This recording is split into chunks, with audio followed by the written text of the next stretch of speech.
environmental journalism that it all started when I was like a really small kid. I actually grew up in a farm in the middle of nowhere in eastern Venezuela. It was so in the middle of nowhere that my nearest neighbors were indigenous communities. And my dad had this project of a cassava farm, which is a very old, the indigenous communities used cassava since the beginning of time. And yeah, so I grew up in front of a river with macaws and toucans and jaguars. I never saw one, but you know, they say. And so I was kind of isolated in the middle of nowhere, but surrounded by a lot of stimuli, sounds, colors, smells.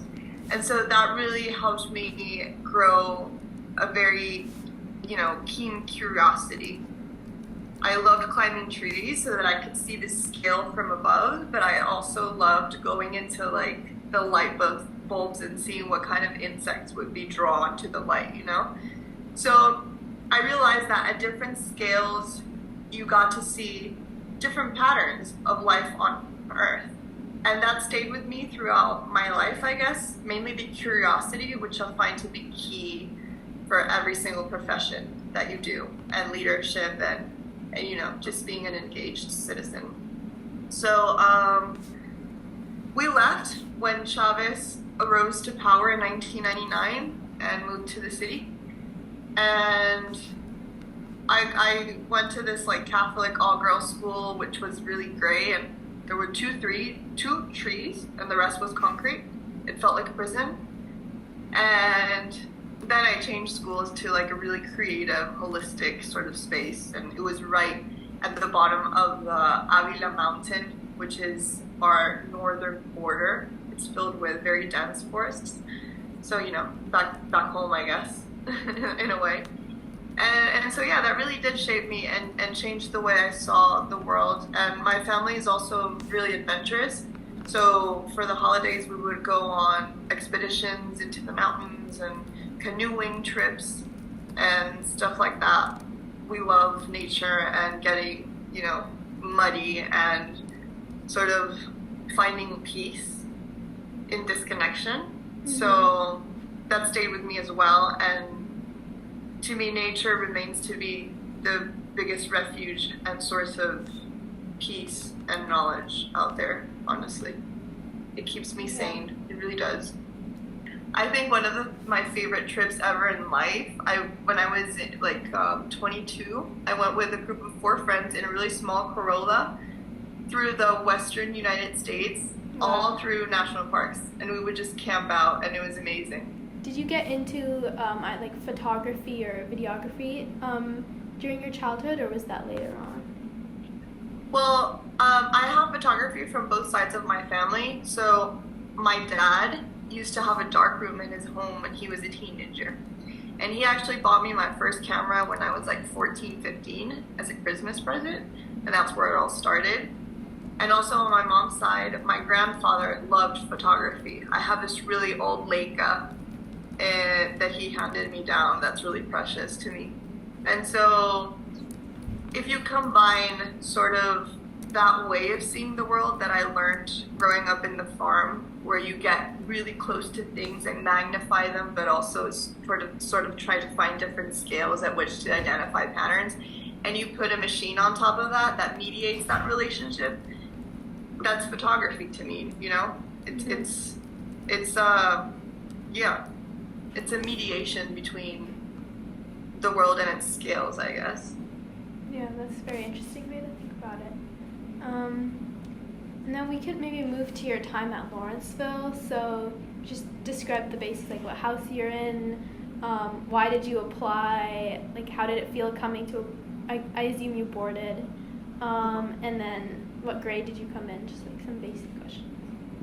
Okay, so when I graduated high school in Venezuela, it was like peak crisis. Actually not peak crisis, because we've had like 20 peaks, and each one is like higher. But I remember 2007 was the students' movement. They closed down the biggest television channel in the country. There were a lot of student protests, and students got really organized, and they actually were able to mobilize opposition so that we would win this election. The government was trying to change the constitution, and we actually won a reform. And so I was really, really, really involved, and I didn't want to go to the U.S. for college.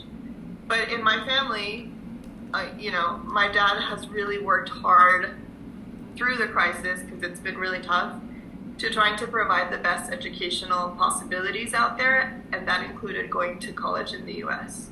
So first off, Lawrenceville, because it's kind of a tradition, a family tradition. So my grandfather went. I think he graduated in like 40-something. And then my dad went in 77, or graduated in the class of 77. And then I'm the third generation, I guess. So it was kind of a family tradition. And which means I really didn't give it much thought, because that's what we do with traditions, I guess. Which is not great. We should always question them, but and it was a PG year. So I first graduated high school in Venezuela, and I only did 1 year, which was supposed to be my acclimatation or adaptation into the US system, because I was going to go to college later. And my school wasn't American or Ivy, it was just Venezuelan regular high school. So in that sense, conceptually, a transition year, it was really attractive, because I didn't really know anything about the American education system. So yeah, I only did a year after graduating. I actually graduated at 16 years old, high school, so it was perfect, because that extra year meant I was kind of at the same age as everyone. I was at McPherson, and I remember a lot of things about that year. I really loved it.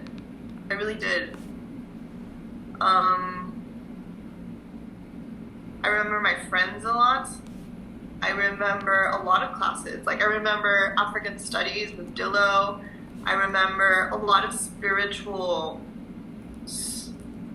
expanding a lot my spiritual side, which is particularly interesting because, Latin America is pretty Catholic, conservative, but it's taught in a very dogmatic way. So there's not really much room for questioning. And it's not really logical. So going to Lawrenceville and being able to ask questions to Miss Morrow, it was her name, and her, having the kindness to always answer, and with a smile, and with such aperture, and such openness and transparency, was like eye-opening to me in that sense. I also loved learning about Africa, the Middle East, which I never had a chance to, because in the Venezuelan education system, you don't get electives. It's like a national-wide selection of classes. You can't really choose. So in that sense, I was able to grab that curiosity that I had as a child and just water it, and just feed it.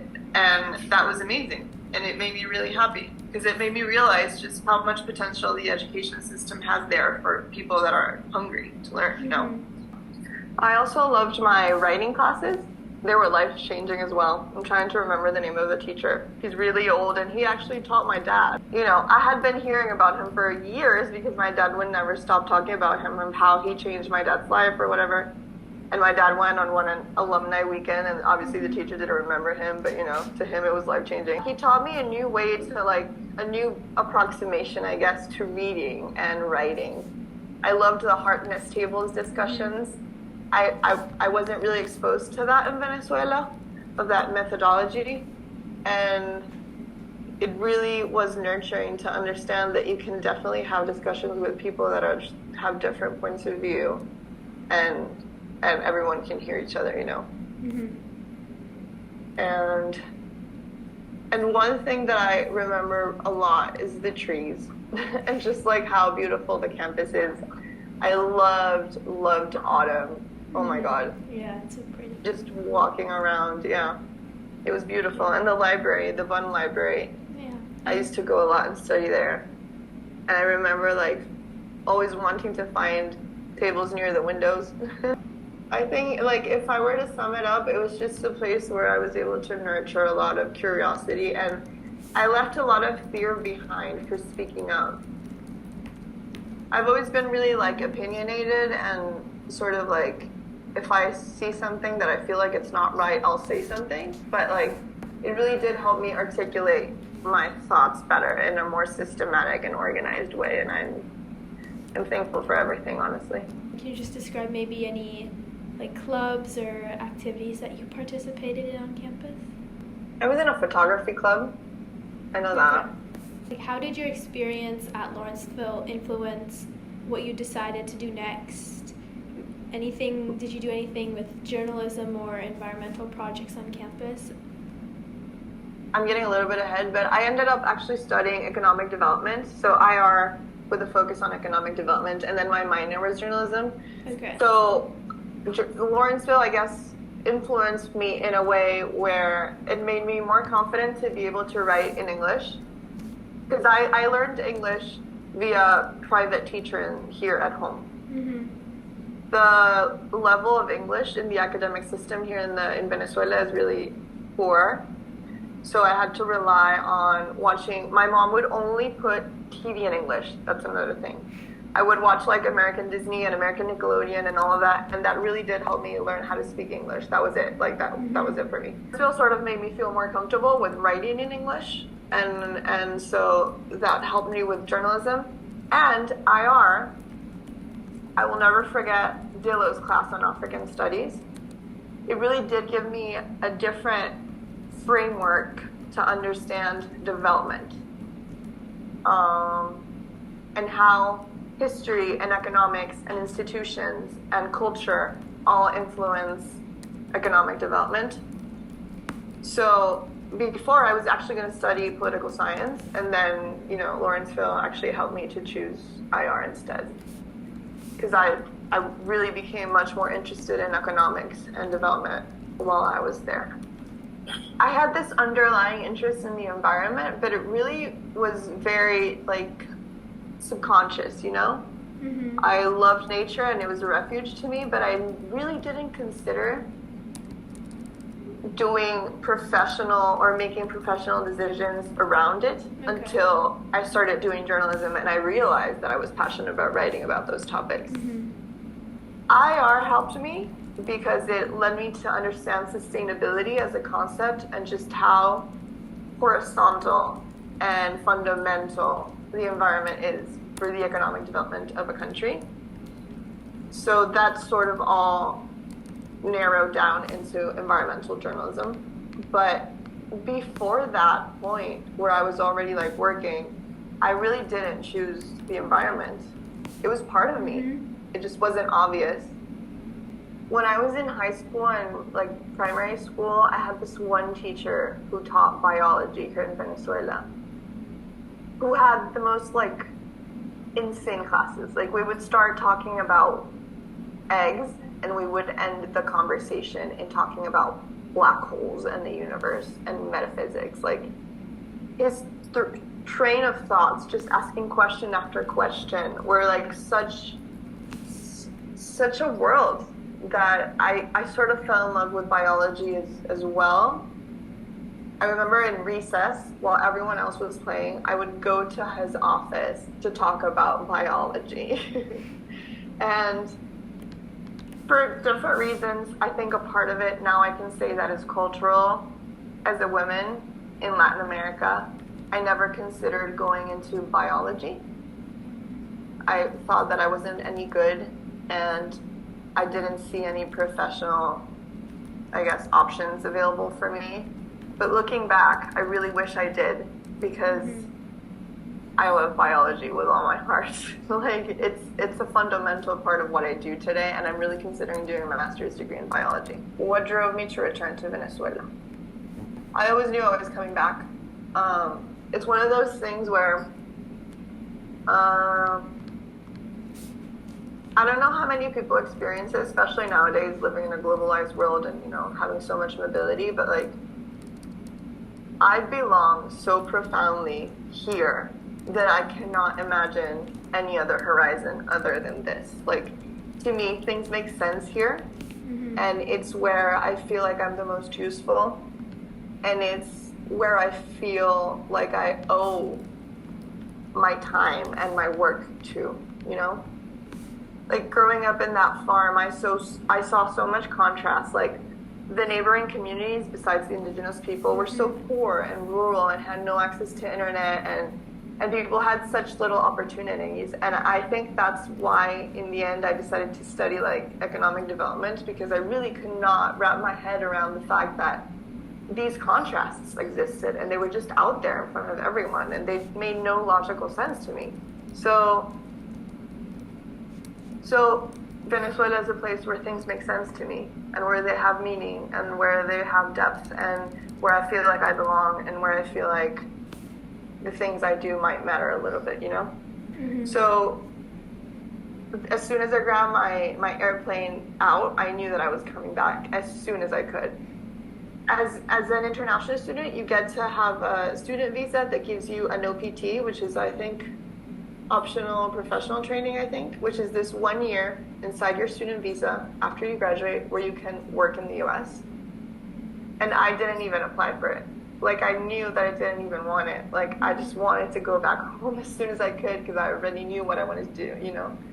And it also makes me lucky and privileged, because it means that I knew what I wanted to do early on, and I had the opportunity to do it, because the country was in such crisis and is in such crisis that not everyone has the luxury to come back home. What was your journey from your graduating from the university with your major in international relations? How did you move more into the journalism and environmental journalism part of your career? Mm-hmm. So I actually returned home to work at an adventure tourism startup. We were a platform that was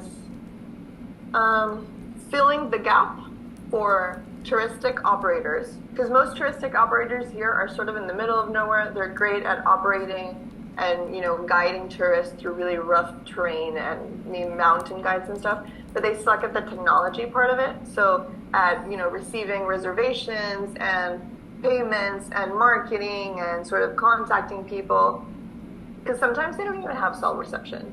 Mm-hmm. So what we did was offer these companies that were in the middle of nowheres, you know, that service to be able to market their product, reservations, and, you know, organize a calendar and sort of do all of that administrative work. And I was hired to develop the corporate social responsibility of the program. So it was really a lot of fun, because we traveled across the entire country and sort of came up with ideas on how to work with the community and tourists in solving particular problems. But then the crisis came, and protests started, and people stopped traveling throughout the country because it became really dangerous. And so I started writing and photographing. And my first gig was with a Danish journalist who came to Venezuela in 2016, and I did the photography for him. He was doing a piece on the economic crisis. And after that, I never stopped. And that was in December 2016. And then in 2017, I did this small short documentary, because I was part of the first all-female team to climb Atepui, which are these very like unique flat-topped mountains that only exist in this region of the world, and they are made of some of the oldest rock in the planet. And yeah, and then protests came, and I started working for the biggest Spanish-speaking agency in the world, which is Agencia F. I did photography for them. And at the same time, I kept writing through social media, stuff that I would see that was overwhelming, that would make me cry that day, or, you know, contradictions that I would see in people, criticisms, you know, all kinds of things. And then the editor-in-chief of, I think, the best analytic publication here that focuses on public policy analysis and investigative journalism, actually contacted me because of one of the things I wrote. And they did an interview, and that was it. I started working for them, and I still work for them. And they taught me more about journalism than college, and than anyone and anything, because they have very particular ways of working with the journalists. They're really like, they sit with you during editing and they point out, they ask you, what's the argument here and why are you arguing that if this is your second argument? Don't you think that it's amazing? Like it's a master class every single day I go to work. And yeah, so I kind of fell into journalism. I don't want to say by accident because I was meaning on it to happen, but yeah. What is if I may ask, the name of the company, the journalism? It's the worst name possible. I've been trying to convince the editor-in-chief to change it. No life there. It's called, you know how Leonardo da Vinci? So Da Vinci, but Pro in the beginning. So Pro Da Vinci. It started actually as a blog for intellectuals and for academics. And it was meant to be a space where you would debate about the crisis and everything that was happening through ideas. And then it just became media. Yeah, in 2016. Can you describe what your everyday job entails as an environmental journalist? Yes. So I started actually doing journalism.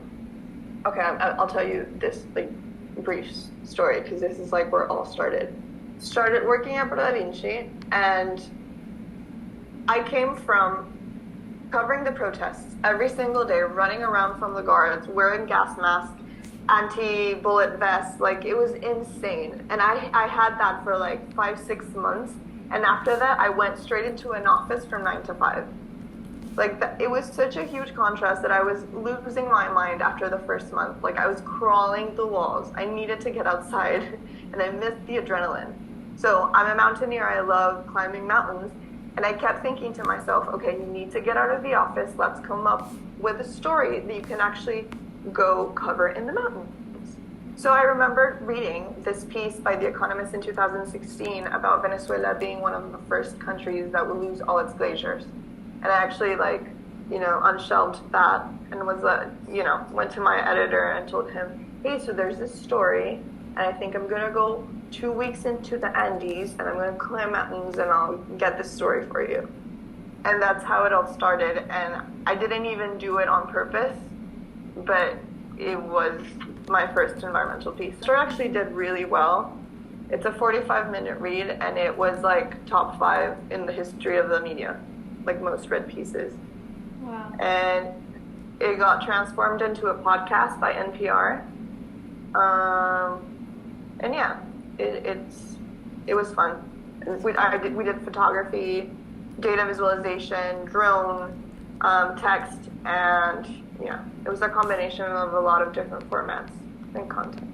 So you also are an anchor, right? Yes. So can you describe how you got into that and what that's like?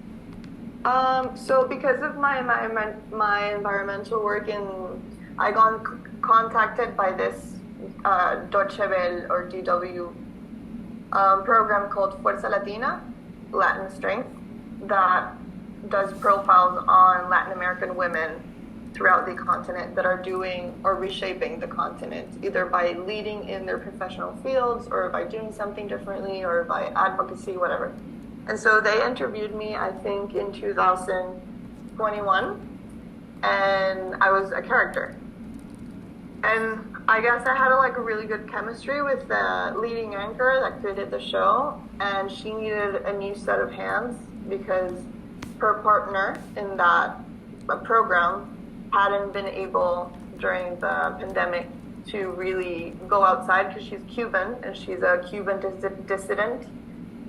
So she needed help, and I went through this process in Germany of evaluating different people, and I got selected. And yeah, that started last year.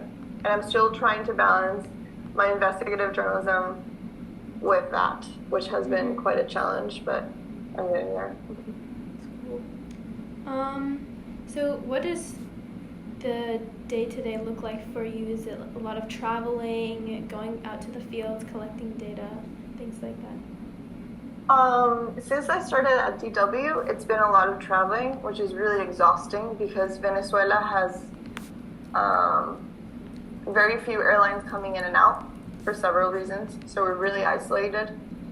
So it's hard to come in and get out. But typically, before this job, which has been most of my career, I would, if I was doing, I really love medium to long-term projects. Actually medium, because they're a year at most. And I love data. I've come to love data because I hated data in school. I thought I sucked at it, and then I realized that I was really passionate about it. And so I will wake up, have a coffee. Survived college without it though.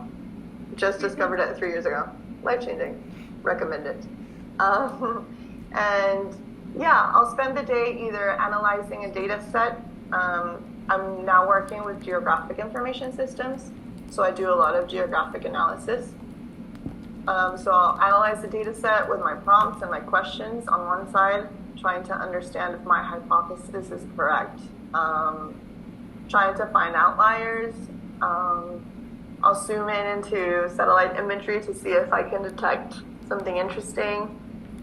And then I'll sort of, always get my data organized into insights and findings, and then start shaping a text or, start imagining actually. I'll go through a creative process of sort of trying to imagine how best to communicate each finding. Is it a data visualization? Is it photography? Is it video? Is it sound? Is it archival material? Is it text? Is it long form?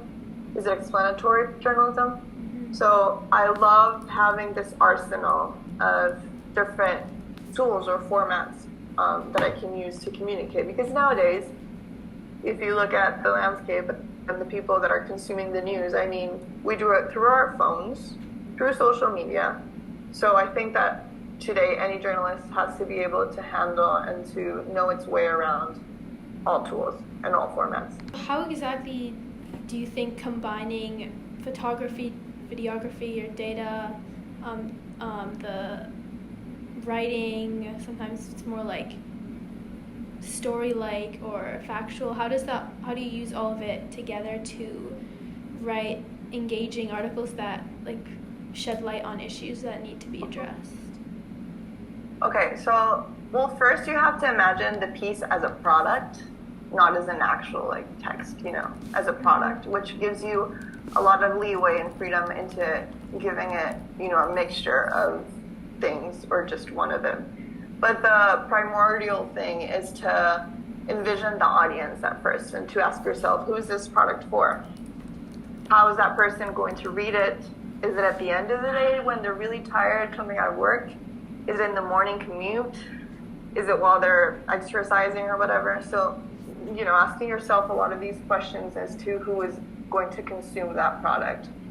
And based on that and the story, then you make those kinds of decisions. And with environmental journalism, we have a lot of challenges because, for example, urban populations. How do you convey the importance of a forest to an urban population? Or how do you explain just how interconnected the weather is and how what happens in the Amazon rainforest impacts Floridians, how do you convey that? So because it's a challenge, I think we always have to deconstruct everything, do reverse engineering and sort of find what the most essential pieces are to convey an argument, and then going from there and asking yourself, okay, well, understanding the audience that this product is for and understanding the argument that we have to communicate, what's the best format for this? Would photography be the most powerful? Would it be a GIF? Would it be an animated video? Would it be text with a highly emotional narrative? So we ask these questions a lot all the time, and I think that's one of the key things, Mm-hmm. Never thinking that you have the formula beforehand, because I think a lot of journalists, especially people that have been practicing for decades, got really comfortable in choosing one format because that's the way to get good at it, right? Specializing and spending decades getting better at writing. Mm-hmm. But we must never forget that our end goal is actually reaching people, Mm-hmm. you know? Yeah. And so if people are not reading as much, then we have to go where the people are. Yeah. And find them in their spaces and adapting our work to that. I'm really tough on myself, and I tend to always think if someone didn't read a piece, it's my fault. It's not that, you know, I don't know. It's not Netflix's fault. It's not Instagram's algorithm, maybe a little bit, because they suck. But, you know, it's my fault. I didn't do my job as well. My first sentence wasn't as engaging. The first word wasn't as powerful. So always stay critical and change, because everything else is changing around you. So I started doing texts that would mix data viz and photography. The first one was about glaciers. Another big one was about macaws in Caracas, which are actually an invasive species because people brought them here because of illegal wildlife trade. But then, delving deeper, I started to realize just how terribly scary and horrifying the lack of data here in Venezuela is. To give you an example, there's no weather data in Venezuela. Like, I cannot tell you if this year's dry season is hotter than the average of the past 10 years because there's no continuous data set. So imagine that if you're going to measure or identify impacts for climate change. It's impossible because we don't have continuity, and that's how you prove impacts. Like you compare tendencies, but you need long periods of time. You need long data sets. So that scared me a lot. And I started asking myself, well, okay, how can we use journalism to produce data that's rigorous and that can help us study and understand climate change impacts?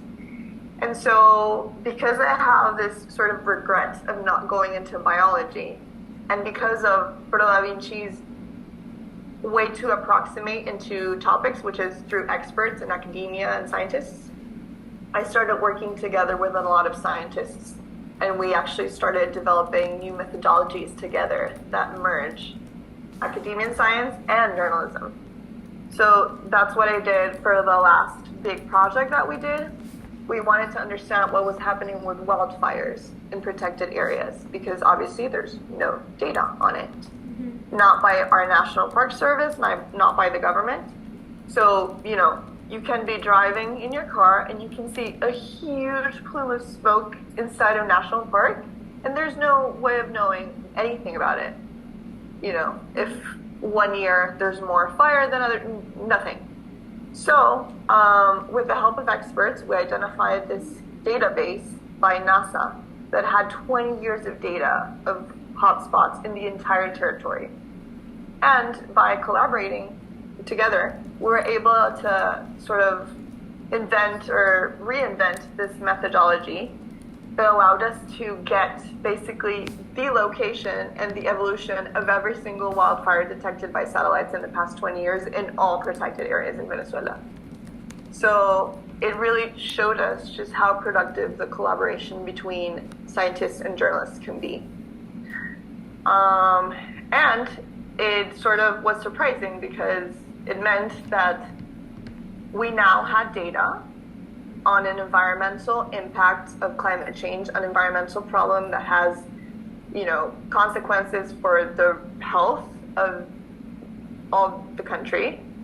And the data was produced by journalists, not by scientists or by the government. And so that was really valuable for a lot of people, and that did really well. Like, it was awarded a lot of things. And so, following that line of collaborating with scientists and inventing new methodologies that sort of are rigorous, but also accessible to people and entertaining and interesting, we're now doing something on oil spills in the ocean. Because there's 7 coastal refineries in Venezuela by state-owned PDVSA, which is the government-owned national oil industry. And I kid you not, there's an oil spill once a week. Wow. Like it's crazy, and there's no official acceptance of any of them for the past at least 5 years, and there's no data set on oil spills. Nothing. There's no acknowledgement. So we're going to use satellite imagery and radar imagery, they're both open data sets. One is by NASA and the other is by the European Space, ESA, that's the acronym.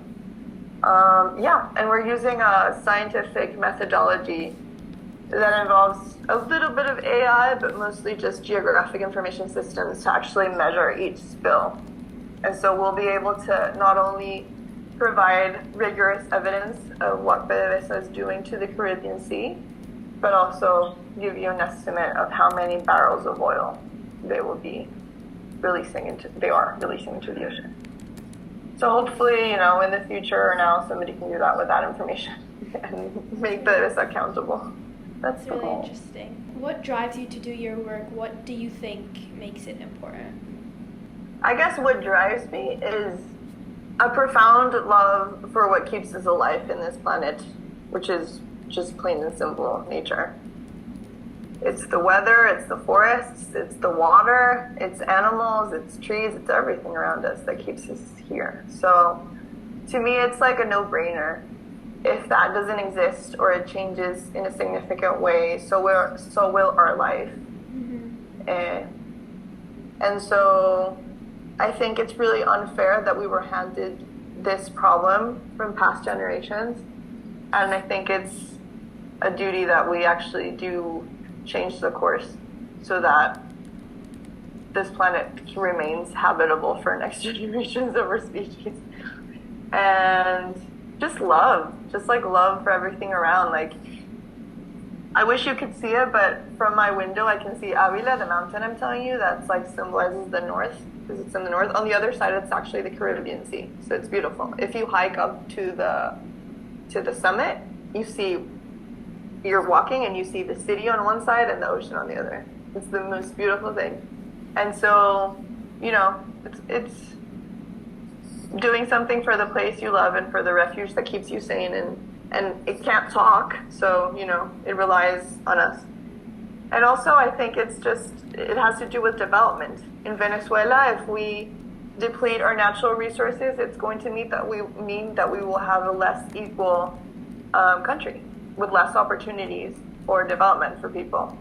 And we'll have desertification, less access to water, less access to food. So it's also practical. How do you persuade different groups of people to listen to your finding and promote change?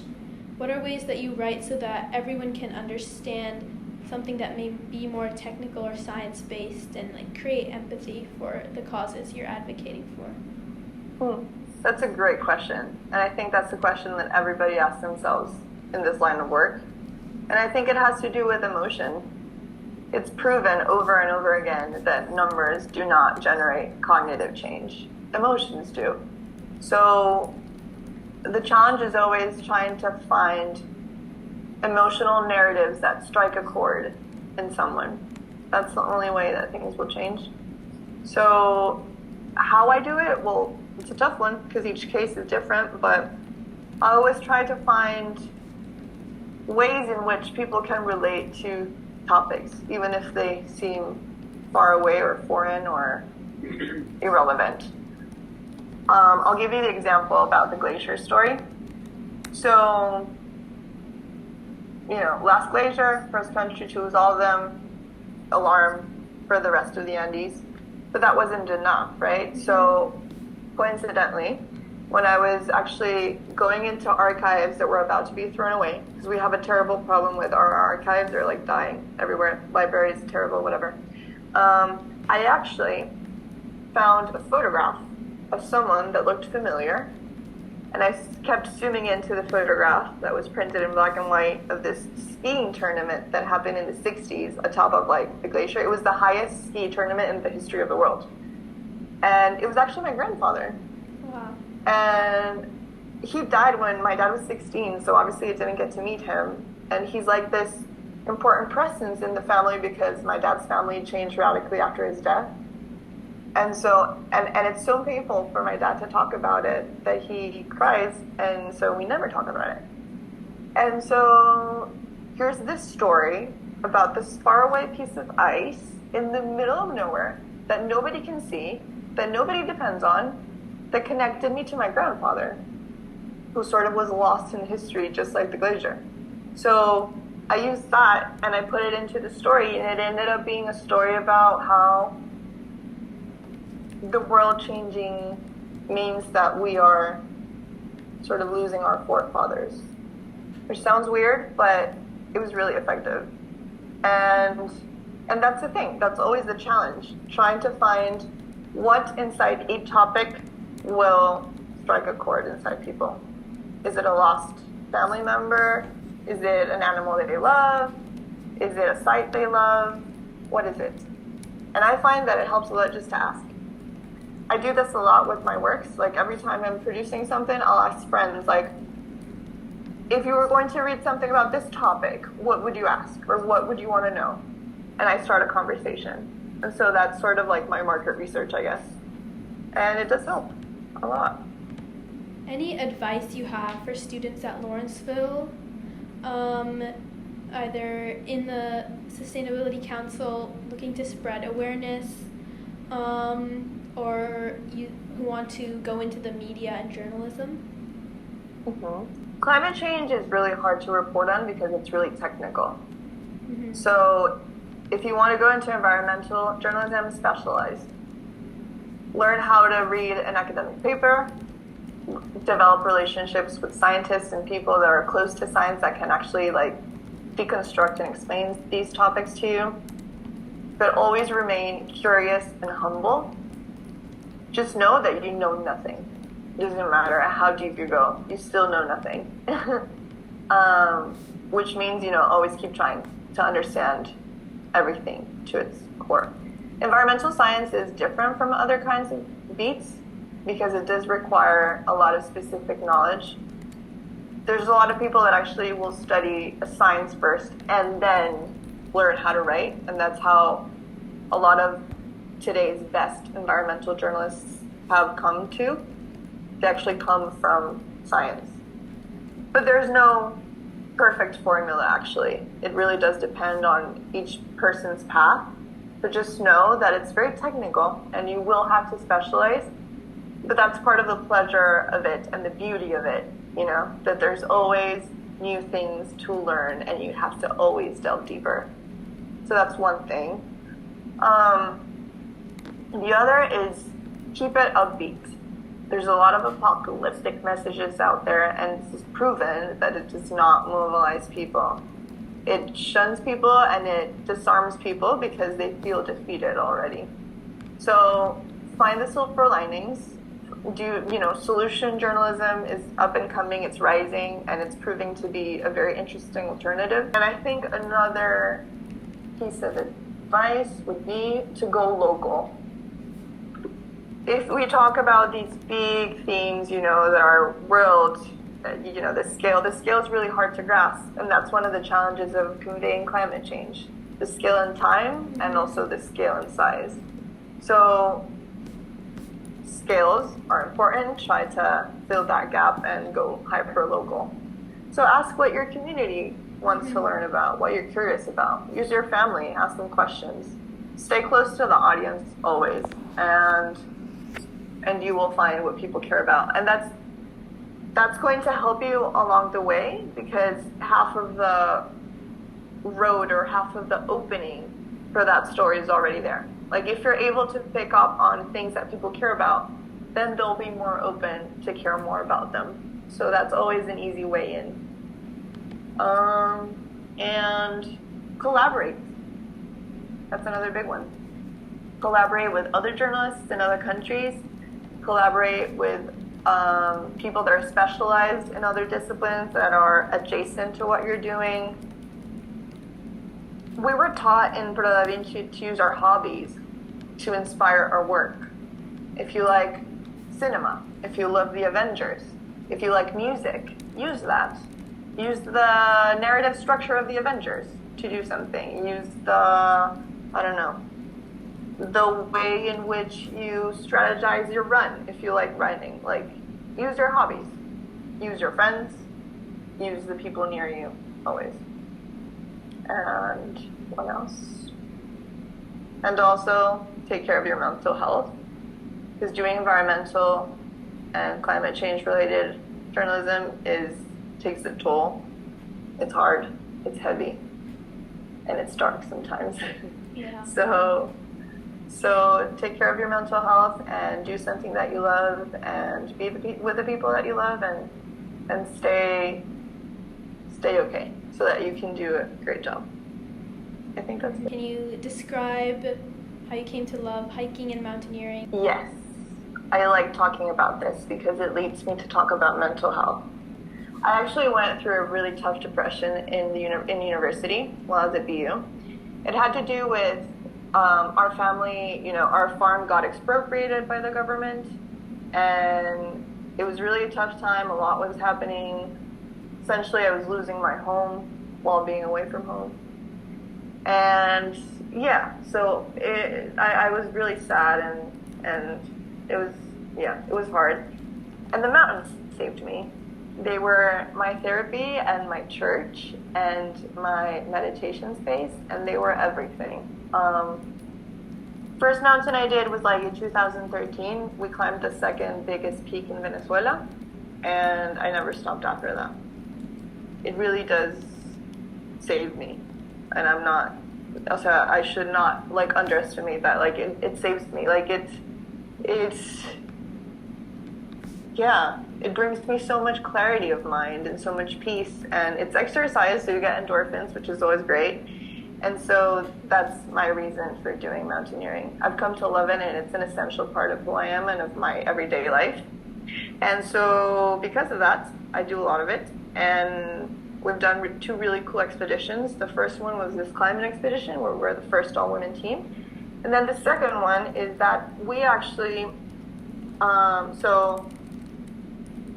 the longest Andean mountain range inside of Venezuela was mostly unexplored nowadays. Imagine that. Some peaks had no names. That's how bad it was. And so this project was trying to research, I guess, old maps and try to locate the names for everything. And so we ended up being the first expedition to cross the entire thing. It was over 200 kilometers, above 4,000 meters, which was 2 weeks inside the mountains, sort of going up the hill, down the hill, and that was a lot of fun, and it was amazing. And I'm actually leaving the day after tomorrow again for the Andes, and I'm going to film a group of climber friends that are opening new climbing routes in the tallest mountain in the country. My goal, honestly, I want to do a 14,000 peak. I want to do a really tall one. So every year I try to go outside of Venezuela and do something taller than what we have here. And this year we went to Ecuador, and we were able to reach Cotopaxi, the summit of the volcano, and it was awesome. We did it with a group of friends. So yeah. That's so amazing. Thank you so much for your time. You're welcome. This is great. I hope it was helpful.